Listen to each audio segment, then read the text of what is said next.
loolu duñ ci sa tenir compte pour le moment. waaw parce que actuellement li tax ñu bëri jàpp ni dafay samp boppam pour deuxième mandat parce que coalition Mimi bi quand même mu ngi continuer di def ay recrutement nekk ci li mu nekk ki bindoon lettre ni Mimi la fa teg bindul lettre pour ni Mimi arrêté li ngay def alors que yéen ci seen parti ku fa nekk doo amee mouvement sax dañ lay dàq. moom mu bëgg a intéressé wu ci coalition. waxoon naa ko fii il y a 2 ans ou 2 ans et demi que ni Macky dafa waroon bokk 3e mandat. lu tax. que bu bokkoon le ridicule de sa vie lay jot. il n'aura même pas 15%. Si jamais il s'aventure à vouloir être candidat d'une manière ou d'une autre, par un moyen outre que Pastef, il sera ridicule. Je le dis aujourd'hui. Su nekkee candidat par un moyen bu mën a doon bu dul sous la couverture de Pastef, wallahi il sera ridicule. kon il ne sera pas candidat. Parce que Pastef nag ñoom seen candidat mooy Ousmane Sonko. Non, attendez, ce qui est clair. Ouais. Ousmane l'a choisi, nous avons accepté, nous avons mené campagne, nous l'avons élu, nous l'accompagnons pour la réussite de ce mandat. Mais Ousmane léegi dañu jël loxoom dañu loolu loxo bi scotché ko dootu ko mën tàllal nii. ne ko bul joxoñati. léegi nii lay def c'est-à-dire que loxo bi dañu scotché nii. mënatul tàllal loxoom di joxoñ sàmba. léegi loxo bi da nga ko scotché nii rek la mën a def. bu ko neexee il sera candidat bu ko naqaree il sera candidat. incha allah boo sax ñu fal ko pare mu démissionné. mais en 2029 dañ koy fal ci kàttan suñu borom. Et c'est là où je comprends aujourd'hui l'attitude de Ousmane Sonko. xam nga doyen da nga wax loo xam ne mooy résumé li tax Ousmane continuer di nekk le chef de gouvernement. da nga ne da ngeen am oto war ko dawal pour 2024 ngeen jël chauffeur muy Ousmane. ñu dem ba dernier moment Macky Sall nangu permis Ousmane. yéen ngeen dem jël Diomaye. wutal ko permis kon donte am na permis. waaye oto bi muy dawal seen oto la. waaw suñu oto la. kon mandat bi seen mandat la. suñu oto la suñu mandat la. et en partant de cela mooy wane pourquoi Ousmane Sonko fait tout pour réussir ce mandat là. Parce que des fois nit ñi duñu comprendre un peu Ousmane. Comment il peut, entre guillemets, comme tu l'as dit, être trahi par un frère, mu continuer di nekk ci gouvernement bi di ko diriger. Parce que Ousmane dafa gëm ne moom mandat bi c'est le premier mandat de Pastef et que Pastef doit le réussir. moo tax nit ñu bëri nañuy comprendre des fois la position de Ousmane. Gis nga Ousmane si c'était un adversaire politique moo nekk en face. Ousmane da koy combattre politiquement parce que Ousmane a les moyens de le combattre politiquement. te round bi sax du yàgg benn round la ñuy def ndax tey machine bi Ousmane disposé kenn disposé wu ko ci.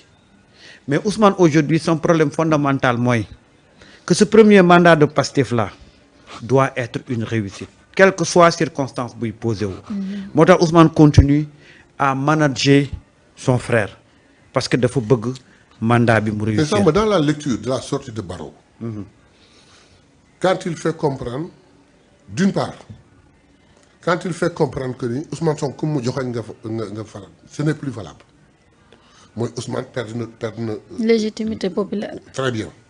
Par la même occasion ñuy wut une coalition ba pare partout dans des faits lépp loo xam ne même l'écriture d'un livre quand tu dis Ousmane Sonko on te bloque di propulser Diomaye mooy ñu ngi pour ñoom doole Ousmane Sonko dañuy ko wàññi sa popularité yëkkati bu Diomaye je le dis qu'il se trompe.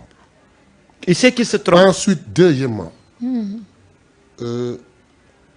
il dit oui Pastef ñëpp am mérite ñëpp a liggéey mais c'est vrai ñëpp am mérite ñëpp a liggéey mais nañu dellu ginnaaw tuuti ñi nga xam ni ñooy le groupe restaurant bi daan toog di waxtaan ay vendredi bañ léegi faudrait-il faire un mouvement? Non. Faudrait-il insérer un parti politique? Non. Faudrait-il créer un parti politique? Oui. Mais il nous faut quelqu'un pour le diriger. Dans tout le Sénégal. seen xel ci benn nit la dem muy Ousmane Sonko. amul koo xam ni dab na ko à 50% de ses mérites. maa ngi koy waxaat te mu leer. Pastef ginnaaw Ousmane Sonko amul koo xam ne dab na Ousmane Sonko ci 50% de ses mérites lu waral parti bi jox na ko. jox na ko sa vie jox na ko si léppam. il a perdu tout ñu humilier ko jéem ko yàq salir ko def yëpp il faut Ousmane Sonko pour le réussir mais gis nga ñii di wax ñii yëpp Diomaye compris. képp koo xam ni fi Ousmane Sonko jaaroon nga fa doo yegg. Donc il faudrait que nous comprenions bien une chose. Dans cette politique que moi j'ai lu comme ça, je ne vais pas me tromper. Que nous avons une popularité Ousmane Sonko, le plus long d'accord impulsion, bien que sur le plan international, nous avons il fait partie des 20 personnes les plus influentes du monde. Nous avons une popularité d'une manière ou d'une autre, par tous les moyens. Même les éditeurs, hein, ils sont complices. Même les structures administratives, ils sont complices parce que dans le film, le film a été sponsorisé par beaucoup de structures privées. Donc, ils sont complices. C'est l'oligarchie. Di jéem a yëkkati Diomaye. waaw mais xam nga loolu. gis nga Diomaye ci boppam. su tëddee moom kenn. xam na ni matul Ousmane Sonko. matul Ousmane Sonko munul Ousmane Sonko. matul Ousmane Sonko munul Ousmane Sonko mais nag force est de reconnaître et je suis témoin de ça. Il a fait un travail excellent dans le parti. Il a été très bien que de temps en temps, il a été, comment est-ce qu'on dit, contesté. Hein? Mais néanmoins, man témoigne naa ni def na sacrifice yu war yëpp mais gis nga sa ànd ku ko wàcc.